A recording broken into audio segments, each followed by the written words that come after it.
kale tukiyezeza okuba ng'oyise mu week tugenda mu weekend and alisa ekitambula ekiriwo ekisingira ddala obukulu kikinga ofa omanyi amasavu ennaku zino badde ngezze okugejja nekkwe how many kgs do you weigh? Simanyi naye nze mpuliranga tolwala togenda mutolere bakuweyinga kentereza piriti efumita akatu ke katono nze mulimu ebintu nga ngenda mbitegeere n'obukulu kyomuntu wampima keji omusima weepima keji omuntu omanya saizi y'engatto gy'oyambala omuntu omanya ngo engatto gy'olina okwambala ffe ku street oteeka mbutensi kigere bwekutuuka ng'osasula awo tujjoze Kampala wallahi oteeka mbutensi bwekutuuka ng'oyambala essaati bwegezaamu bw'owulira kakutuuse ng'oyitamu empale ekyoto kigezera empale giraba oti bw'owulira kakudde nnyo kakati ebyo ebintu biyigere ndoza myaka zange 3 ku 4 so yiga simaya omuntu oyambala sayizi meka nogaha kati nosooka okubeeka fese bwe twasomera ku mulembe guli ogw'okuteeka ekigere ku gundi ku kipapula ne bakukuba weebati n'oyitamu kati I felt unfit kati weeks 2 nenziramu okuba kapiira naye taata omubiri ogulira ng'ozuukusa muzuukuse kale bw'oba osamba ne babbooko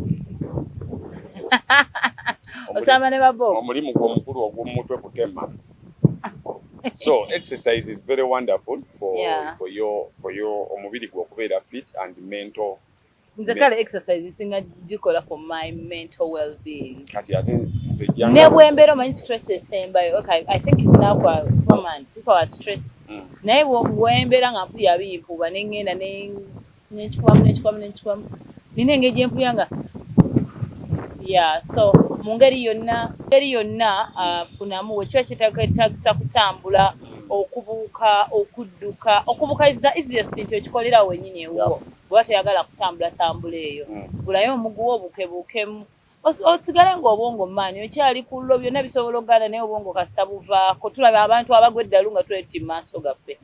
Anyway, we are headed for the weekend. It's been a long week. Congratulations agiseemu obulungi gwe bitatambulidde bulungi katusabire Mukama Katonda ajja kubanga nawe akwanguyiza ekiddako ate nga olunaku olwaleero mu political fraternity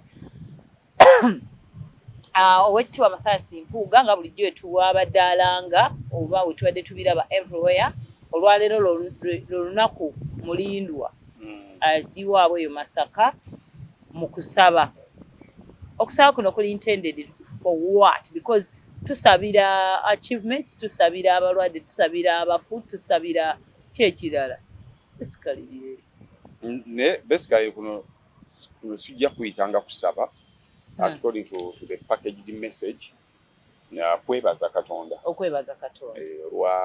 olw'obulamu bwe byonna byayiseemu okwebaza Katonda nditiza nga tonaba kitwala wantu wala wonna at a certain point X buli muntu olina okubaako opposinga and you reflect on the far that you've come then waliwo oluyimba lwempuliriza ennaku zino lwa Alan Jackson right the older I grow olumanyi the older I grow like guy yawandiika ebintu eno guy yoko mukula mulimu ebintu ebimu oyongera okusaba ennyo olw'ensonga olina byagala okubulira Katonda biba bingi oyongera okumwebaza ennyo oyongera okutunuulira emikwano so a lot happens so the older you grow so at a certain point X olina okuteekawo time to reflect on yourself and thank God so eyo message it is just prayer ya kwebaza teriko mboba bwezize emyaka bwejje kimugundi kwebaza Katonda though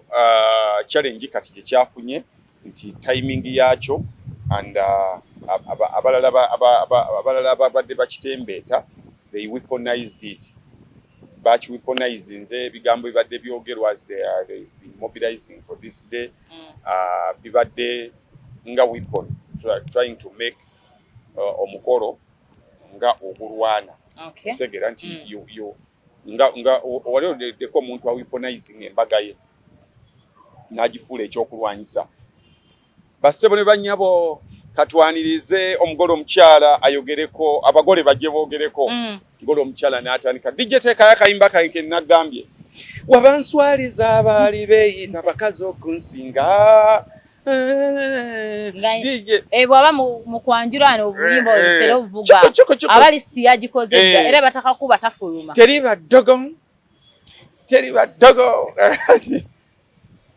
dijjejjayo bannange njala kwebaza Mukama ffe nga baatwogerera ffe ne batugamba tetulifumbirwa kati nze nomalembera MC nogamba why are you using the mukwano by the way mulekeraawo ye tuba tubiyisaawo tuyina abantu ababi ku nsi kuno ate onuwikidde ngenda kwesimbawo nti n'abakyala ngenda funa olunaku olwalwo. Let me tell you, if people said you're not going to get married nga wabiwulirako mbakakitaabo basengaabo bamaama baba bonna society oyo malaya abaana bafumbirwa ejo misege naawe laba wogenda n'onkuba embaga nenkwata ku microphone yeyo ate nga mbalengera mukakitange mulengera my friend you're joking with me wama totandike boss kakati waliwo kubeera nga ndi mukyala muto oba waliwo abasajja mwemanyi twali mu race abantu 10 n'abo nongamba kati njagala nkubulire hafi empeta yino ng'osumulula ng'okola listi yo bali ku motoka ffe tuli ku bigere n'obawuliza baba olumu mulimu bakwano baabwe waliwo abakwano ba baba bagamba nga hafi muddugavu njagala owasa ekyeru n'olondako ekiddugavu waliwo nazaalawo nga yali agala bawase gundi bawasiza laba nnono era nze olwo olunaku ndwesunze bubi nnyo. Your success is supposed to be an inspiration tool, not a fighting tool. Anti okuinspiringa bya byengamba awo empitiramu eyo layini ne ngamba abakyala mugumiikirize omwami luli baddi njagala kwebaza Mukama nabbanja Mukama antuusiza ku kino yenna ali eyo Mukama naawe asobola okukikusaawulire byonna kati oli mukuleeta ebitagina kuga nga biki ebitanabanoono kwefu wabula bambi tobuulira olaba emmotoka yo singa oba n'emmotoka mu famire nga gwosoosa ogigula don't weaponize that kakudde ali kugamba bayogera nga tetulivuga era nze nembawulirako you are going to attract bad energy bad spirit towards your car. Listen, already baba bayogera nga sinagivuga kati where was that energy coming from before you ogiguze balagenti no big deal no big deal Mukama do you know why I didn't post my car? Okay, this is not even my first car. Even my first car saji postinga sina we najiogerako like era omulenzi wange yajingulira ne mga thank you honey, God bless you, ekyo ne kiggwa si era mu family yange as if some do not know but they know.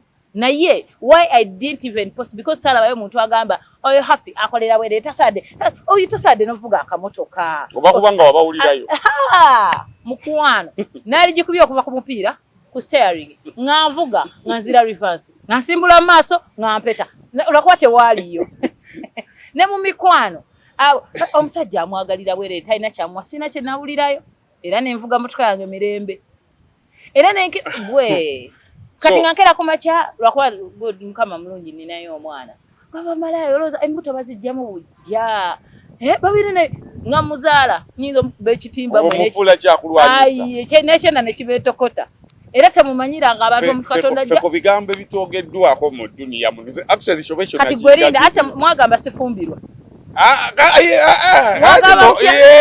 oluddewo just tugamba setwaga nti ofumbirwa twaga nti oluddewo time kasosuka emyaka 18 ogenda kubeera MC ku mukolo gwange njagala otuule wali kale ojja kubeera mugenyi nja kubeerawo naye obwa MC ojja kubeera mugenyi naye njibona oba obumpadde nja kubeera ate omusajja alina okunsasula ffe tetukozesa bwereere kyobola nga tulinzeeko buli kimu kibeere kisasule siyiseneza MC zezikyabalemeseza mugamba wangamba MC wampa wa bwereere kati we bituuse muneewe biba byakugenda otulangira temujja kunnangirira ku bwereere sijja kubeera wali eri nga nange munkubiramu ng'osaaga ng'ate ng'ali ndi ku bwereere era Katonda tulina mwebaza n'obujulizi So that's the challenge of guno mukolo nti abantu abadde bagwetolodde bagweaponize nga ne bogenda speech ezikolebwa which I think it was not necessary.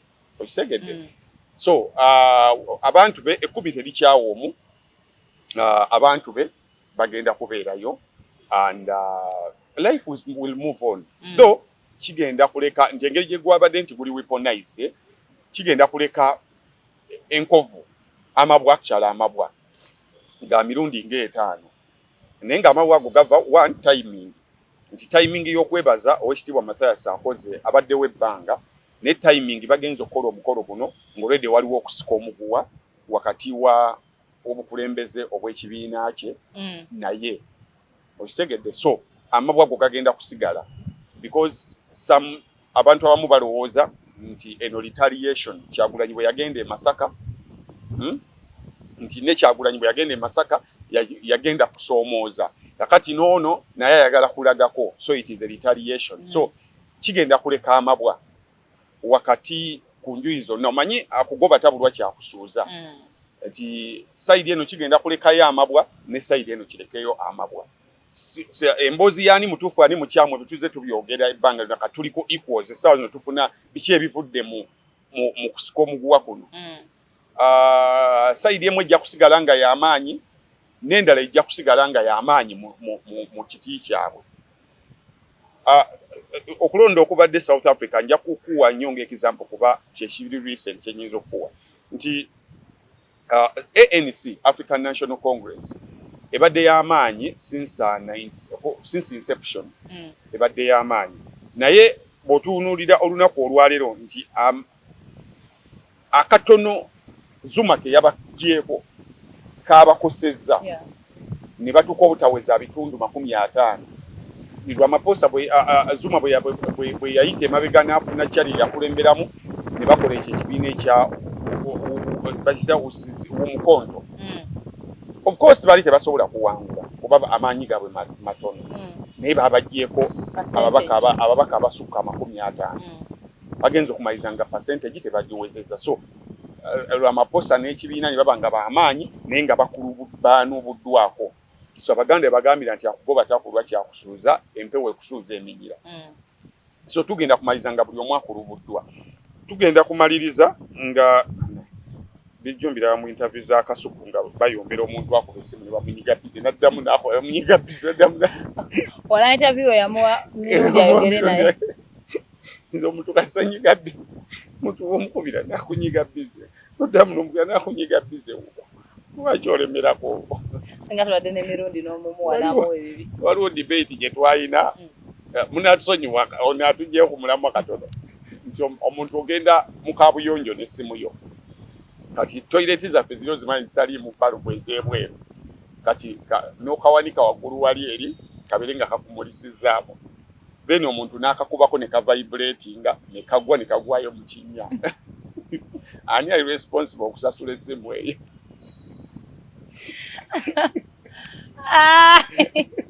nenkumanya nti gwadde okuba nkiti onyinyo nnyo oliaga olina kunoonya oli yagikubyeko nasasula essimu yo lwaki yadde agikubako so one nga tuzzeeyo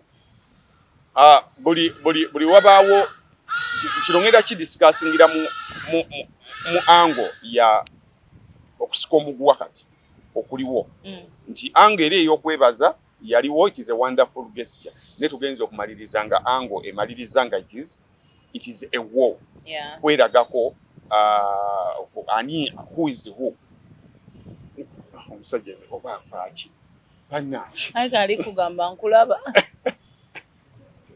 one whenever you divide yourself kikolera nnyo your opponent so kati mu mbeera eno the opponent as per now the opponent is in the lead the driving seat the government the government is in the driving seat naddala mu region yaffe wano eya Buganda gye tukomye okweyuzayuza kimuwa comfortability n'okukkakkana n'agamba nti why kati ngenda kuteekamu amaanyi matono bo kabasooke bakole Exactly. kabasooke beeyuze. The battle would be between you, the opposition, and the government. Nekati it is between you in your house. Kyobulaba ye abeera afiweringa nnyo ebibaawula. Kyobulaba bwe twabadde mu parliament weekend nga bali bagezaako okujjayo Abedi Bwanika ne baagala. Ab'NRM be basimbye Nakakongole bagadde bajja kuvaayo. Kati buli lwotavaayo buli mubeera mu kisaawe wakati. Coach n'agamba afi substitute vaayo. Timu yeri ne wakana negamba wamatovaayo. Na ugino nga Sunday vaayo. Kati osigala mu kisaawe nga like literally kyosamba kikitegere. Coach ali ku kisaawe munyivu yakuyise n'olemerayo kati oli munda mu kisaawe abazanyi bo benyini bosamba nabo tebakuwa pass. Because bamanyi bade no ku substituting. Abasubscribinga ku coach tebakyakuweereza mipiira beesalasala ne bwakulaba ng'oli olina okutebera tasobola gukuwa. Kakati naawe mulimu abazanyi bo abawagira abagamba boy waffe kituufu wabadde tolina kuvaayo gwe kabujje waneeno. Kati nabo bamaliriza nga kati lutwale mu kisaawe mulimu ttiimu 3. Muina timu gye musamba, muina timu ya coach, muina ne timu ya captain. Musegede. So kakimaliriza nga bali be bawanguzi. Kati ye equals ye twafunye. Equals endala gye twafunye, answer endala gye twafunye ya we empowered our enemies. First of all twabadde divided, kati divide yamaliriza nga family yonna bwe mulwanire ettaka as brothers and sisters baroya be bafunamu wabbosa oyo naba bagamba mutunde so kati mugenda okumaliza nga bafunyemu kakati babeera empowered timubabuulira buli kintu wakati awo mu busungu bintu bingi nnyo ebyogerwa olina manyi okay wano mbayita wano ne wano ne mbayita wano so bagenda okumaliza nga bali empowered. 3 tuyina obwagazi bw'abantu ababalabe ebbali abadde abapiiking okugamba nti omanyi our opposition is moving bwe mweyuzaamu bwe muti wabeerawo abo abantu nga tebajja direct mu kibiina tebasubscribinga naye nga bagezaako okupiikinga kye tuyita nationalism oba patriotism okwagala eggwanga kati tulirwanirire lisobola okukyuka nga gundi yatukulembedde tugenda okumaliza nga buli omu azze yagamba byonna bye bimu nabo balabye omuntu omukulu kabombe awo omuntu abaana bakwata ekigambo yalidde nga kitani bonna balya tebatulumirirwa bali ku byabwe bayisaawo byabwe so kakati tugenda okumaliriza nga gurupu eyo mugisazeeko then waliwo ne gurupu endala esigala ng'eri confused era tugenda maliza nga waliwo gurupu eri confused ino okugulu okumu kuli eno okumugulu okulala kuli eno kati eyo confused gurupu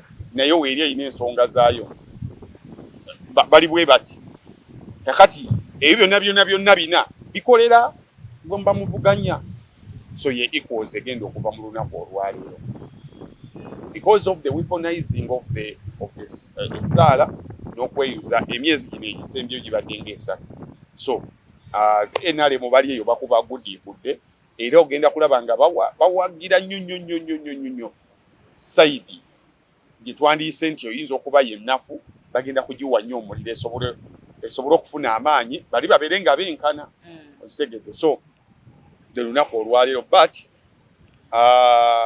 buli omu yamanyi buli omu teri yeyagaliza kibi buli omu yamanyi wajja ayagala okugenda naye kino kikuddamu kikugamba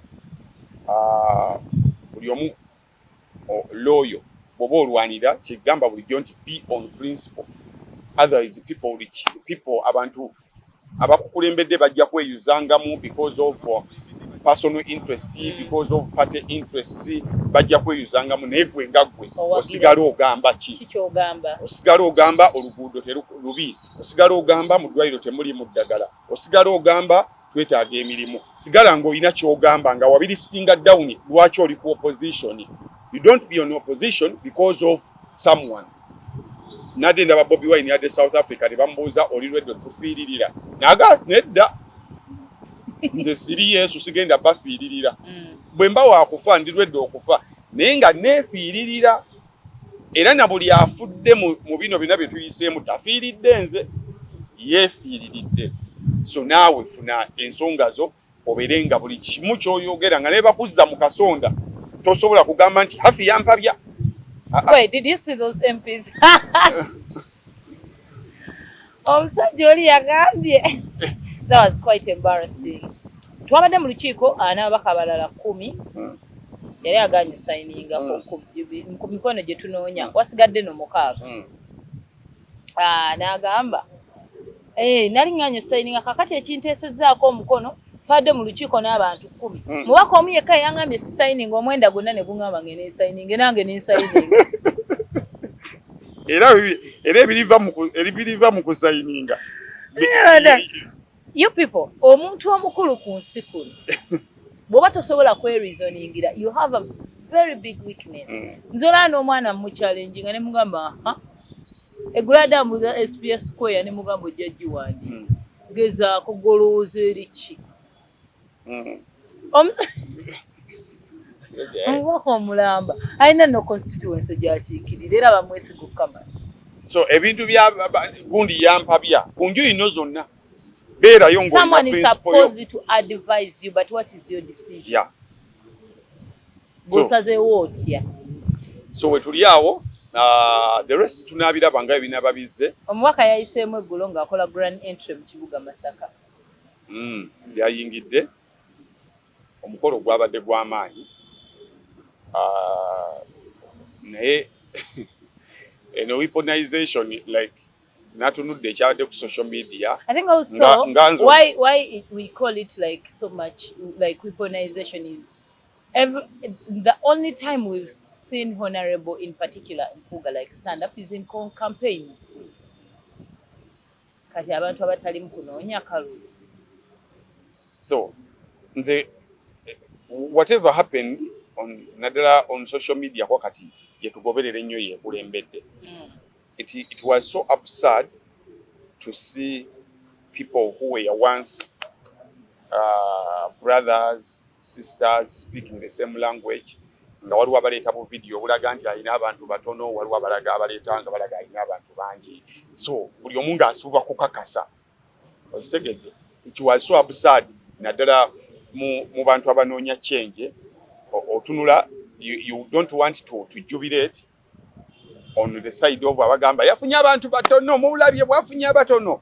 You don't want to be on the other side of tubakubye mulabye ntuyina abantu bangi nnyo, but at the end of the day oddayo ku the cowers n'ogamba this kino kyali tekirina kutuuka wano. Right, tetulina kubeera bwe tuti because eggwanga lyaffe kino tetukyetaaga, tesobola kubeera ffenna mu kkomera nga buli omu akyesitampinga. Mulabye bwendi omusibe omulungi ffenna tuli basibe. Teri omusibe alina kujubileetinga munda mu kkomera. So ffe nga omuntu ayagala enkyukakyuka, it was so absurd what happened nga tulina sekita emu egamba nti mumulabye ffe twafuna abantu bangi luli. Ne baleeta video za Kyagulanyi ng'ayingira verses eza Mpuuga ng'ayingira. It was nga otunda n'ogamba where are we heading? So Abaganda balina olugero lugamba nti amaanyi ameemanye gamala ebita embuga. Nti Kabaka bw'atuula wali buli omu n'ayagala okulaga nti ndi w'amaanyi. N'ogamba nze kitansobola okyetikka. Bw'otokyetikka okikuba wansi ne kyatika. N'omulala n'ajja mumaliza ng'ebita biweddewo, ebito bimanyi ebibeeramu. Mumaliza ng'ebita biweddewo olw'ensonga mwagala kweragako ku maanyi. So wabina okuba wagamba bane ekitanze sijja kisobola ekyo ne kiwona. Naye gye tukoma okwagala okulaga amaanyi, ze ndi w'amaanyi nange ndi w'amaanyi, ebitabi ebibonaabona. And this case ebitayaani is we abalina okufuna, abalina okulwanirirwa amaloboozi agalina okuyitamu nti jo social media platform gye twalikozesezza okwogera ku nguudo, okwogera ku malwaliro, twagikozesezza nga tuli mu comparison ezaffe ffennyini abakyali mu busibe.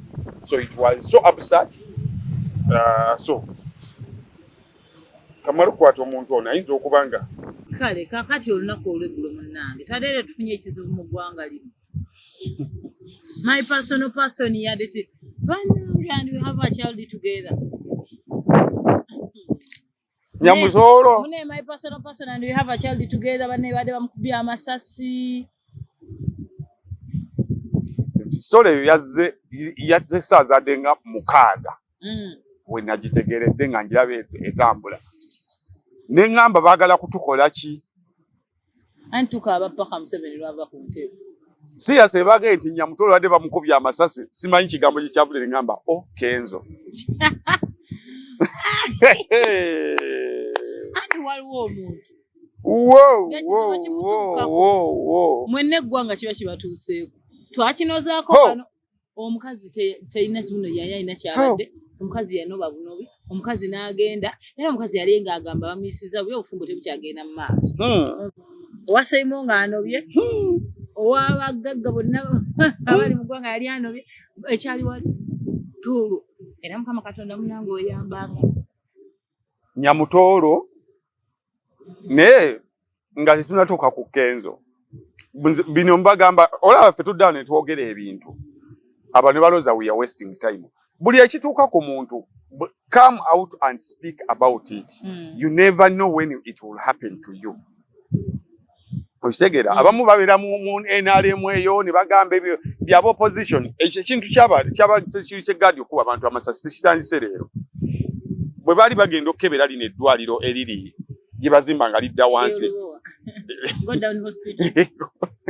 Kubanze baliteekako sente za supervision nze buli lwempitawo ndaba eno waggulu teri kiriyo. Ssennyonyi baali bamuyisizaamu. Waliwo abaali bagenza okukebera ku safe house. Security guard yali abayisizaamu nga babaka ba parliament. Naye abasigadde bagabe politicking. This time babadde bakutte kuwabwe yennyini ow'NRM. So we need abantu bonna tulina okubabulira nti omuntu yenna bw'ajjira mu kitiibwa ne waba talina kitiibwa waliwo ak'obuntu. Why do you shoot on someone who azze okukebera tayingidde kiro tayambadde masiki takoze eki omulaba tali armed n'ekyo oba shooting. So bwe tubaga nti emmundu zikozesebwa bubi mwe nga mulowooza tuli mu kwejalabya tuli mu kupolitikinga kati Nyamutolo mu kusaagirira awo nze namulabye ng'awa speech oli akubidde omuntu n'amugamba shoot whoever has come. Literally someone omuntu omu yadde agenda kuluzinga obulamu bwe. Not one not two omusajja bakutandika ku shooting omanyi singa ekiri mu ggwanga wano. So bwe babangawo ebintu modulo ekyasa ekitali kiboko tibamwewenyudde temutandika kugamba shoot someone to and you die like that. Singa kati emboozi ate no Uganda speed kweddukira bakushootinga leero ne tumwoninga tudde by Monday wabawo afulumiza news nga tuli ku ekyo by Tuesday mu parliament wabawo abye sente nga tuli ku ekyo literally kuogenze mu ttaka bakuziise. Nze last week neewunya okuba nti buweza omwaka mulamba bukyakatolo gw'amava mulambo w'ensenga. Tuli myaka kati 2018 paka katuligenda myaka 6 Museveni yafa. But period ebintu ebyo byabeererawo ng'oyinza okulowooza we will never move on. So buli ekibeerawo nga kimenya mateeka bwe tuba tukyogerako buli muntu vaayo. Era nalabye speaker ng'ayogera ku bantu ku bantu b'omuntu bazi ne Ssennyonyi engeri gye bamutwalamu nga kaguddeyo this time ne ngamba okay ekyo kye twagala wabawo ebikoleddwa nga bikyamu you come out and speak ogayi yadde ndi kino naye kino kyabadde kikyamu ne buli ekivaayo omanya babadde bakimyeyo ki ontege. So Kenzo twetaagayo eswala muyita swala edduwa twetaagayo edduwa eyebaza Allah subhanahu wa ta'ala mune personal oyo omulaba and we have a child byonna mubimalayo and we have a child together yabadde agenze twetaagayo edduwa mugambe mwetaagayo n'akayimba akebaza Mukama Katonda mwebazayo akayimba akebaza Mukama Katonda kubanga olw'obulamu bw'omwana oyo omulamu wa ggwanga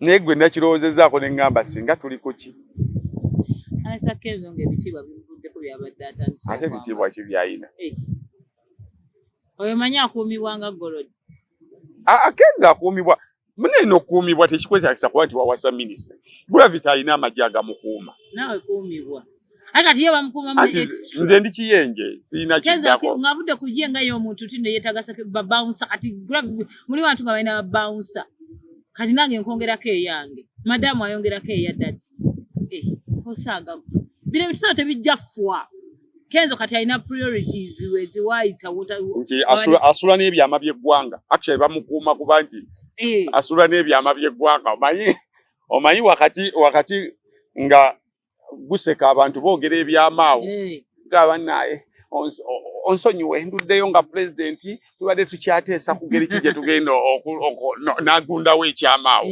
omanyi lwaki leero muluddeyo munange tuluddeyo nga security meeting waliwo gwe tuteesa okuyisizaamu ate kusadi omukazi yonna olaba oyinza okuba oli bbange nga goli minisita ngwena byotambula tubaife abakyala kimbibiri nga nayo mbeddana bikula oba nanyumirizaako maama wange naye omukyala nga bwenvudde ku mulimu nno bino ne betukola ngenda nembitotolera omwana ttu nomugaba munange kwefu oyo omulaba kukola naye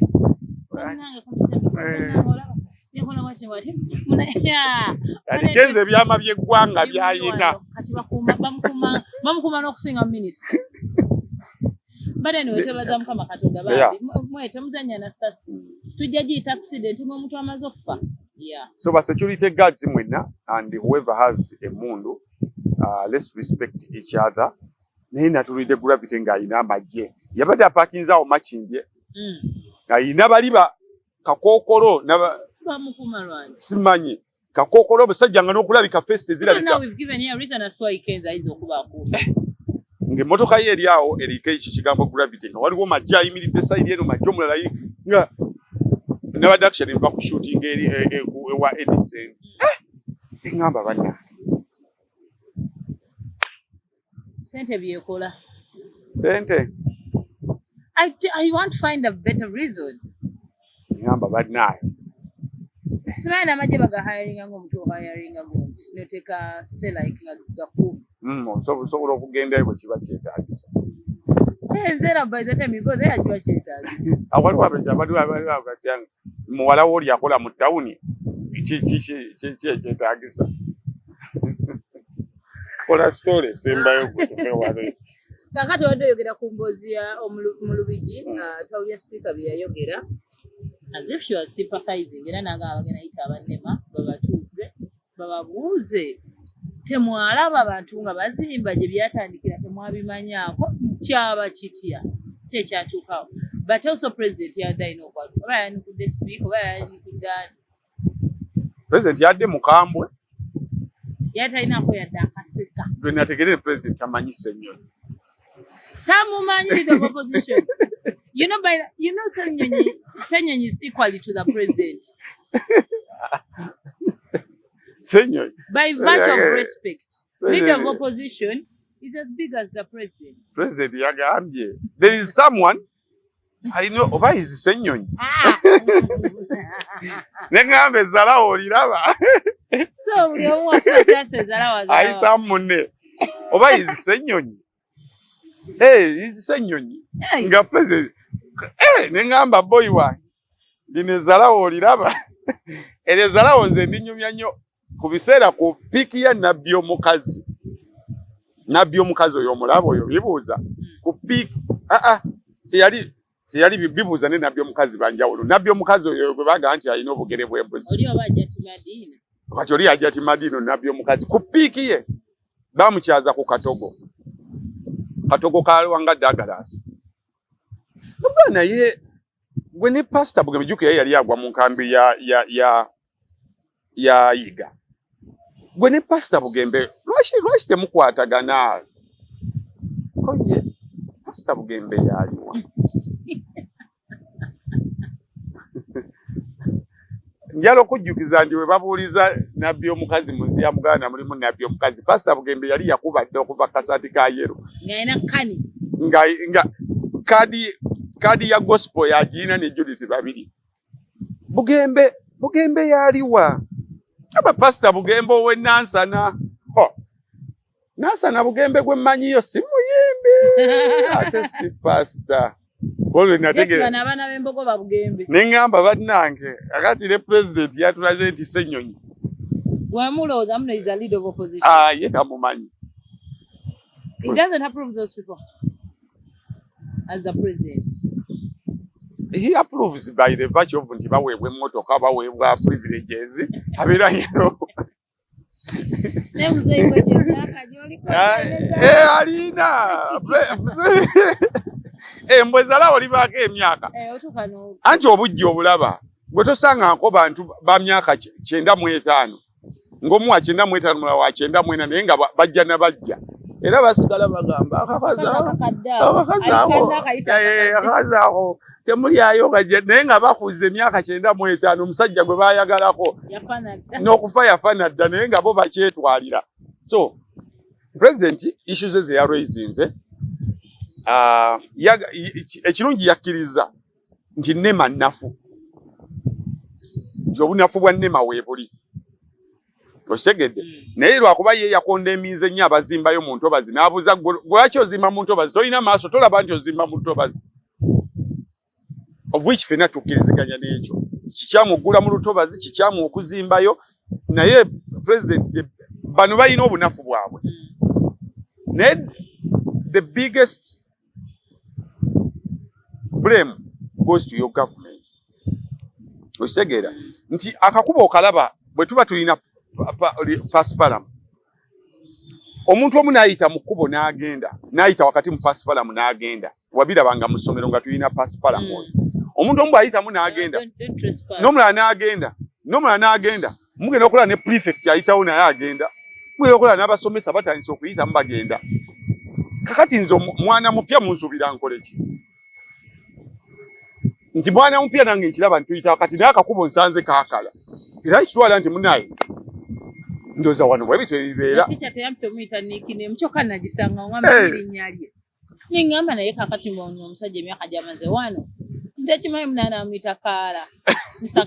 Kalamatogulaba mamuyita Kalamatogulaba nga balisala kati fa bya kati tumanyi nawe ligwayo bwe yali ayogera ekigambo chromatography nanga Kalamatogulaba abana ne bamunyuwa Mr. Kaala kati president anenya gwe omwana mupya era teacher yange biko jampa nyonyoro jimanyi era muzasi zide baisola ngasiri manye eriya ngazanye Mr. Kaala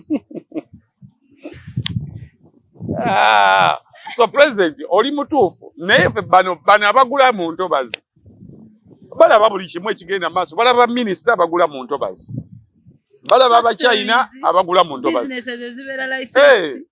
nga zirina license speaker yagambye ne moolo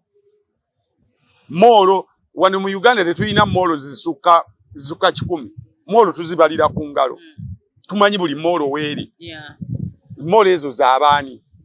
President, we are talking about selective destruction. Destruction is okay, but selective. Then, President, government yo yenyini ye yawa abantu abo police. Bayina babakuma. Lero headline mawulire mu police wazigambe zibe moto bazizagenda. Zagenda yo zitya. Ne tuva ku police. Ane we are joke. Ne muba wa amazzi. Ntoli azimba mu lutobazi n'agenda mu national water n'asaba ne basika amazzi ne gayingira. National water is a government entity.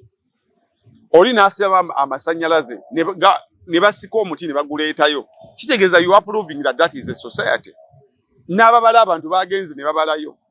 Ne bateekamu amasomero ministry of education ne gawa license. So the biggest blame goes to your government. President Kasazi setting nti factory isobola okubeerayo abalimu omucere basobola okubeerayo president onenya abalimu omucere ne abalimu omucere bonna bamanyi bayita nako. So the biggest blame lwaki abantu abo babeera mu ntobazi goes to your government because the biggest encroachers on wetlands are big people, big fish. Who have money. Abayiwa abantu abayiye ettaka kuleke Victoria yoko tobamanyi muwene. So the biggest blame nga tonna bano tubanenya ne tunenya mu ababakkiriza and ani abakkiriza it's your government. So nga tubakuba empola tubanonyeze we balaga tumalaga jja muntu olaba president gwe kenyiri wayise etteeka nti omuntu bwajja ku ttaka lya hafi n'abeerako ebbanga waliwo ebbanga lyabeerako nga tumalaga muyiribya module eyo nga yabeerako n'abeerako kakati n'ogamba nti atandikirewa. So let's think about those people before we think about the law. It is illegal to break them.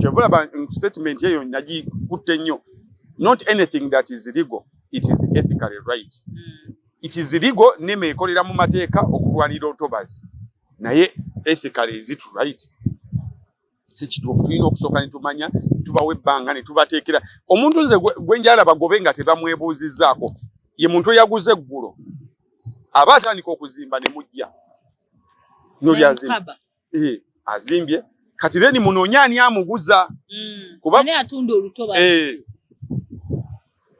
then bwe bumanya ani amuguza tamu ziki kwamuguliza amuguza kuzimbawo amuguza kulimawo kubanga waliwo abantu entobazi zine emirimu gye zirina okukola for example abazungu abo bazimba hotel waggulu ku ntobazi n'entobazi ne zisigalayo wansi eno they don't put on permanent structures bateekako mbaawo biki era ffenawo hotels cottages kagudi ketwagendako kali ku mazzi eno wansi water ekitende kali jinja eyo kalemala kali ku mazzi kati waliwo ekitende wano bakayita batyawo ekitende bw'oyingirayo munda bakushootingirayo ne video ne lutobazi lwennyini naye balina engeri gye babikola ne bazimbako waggulu ne bateekako bukotegeezi omuntu n'abeerako ne yeebaka naye nga they are not permanent structure era wansi amazzi gasigalayo nga gatambula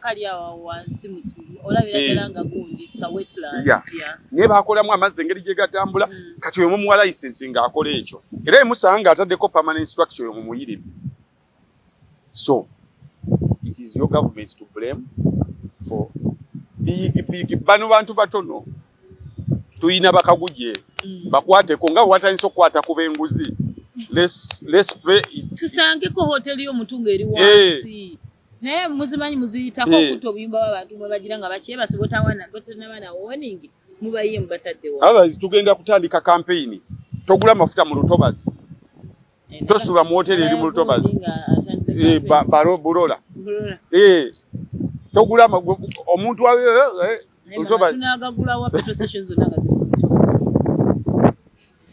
kale ate tukagaliza weekend ennungi tugenda kuba nga tusukkawo ate kumira mpeera batukumira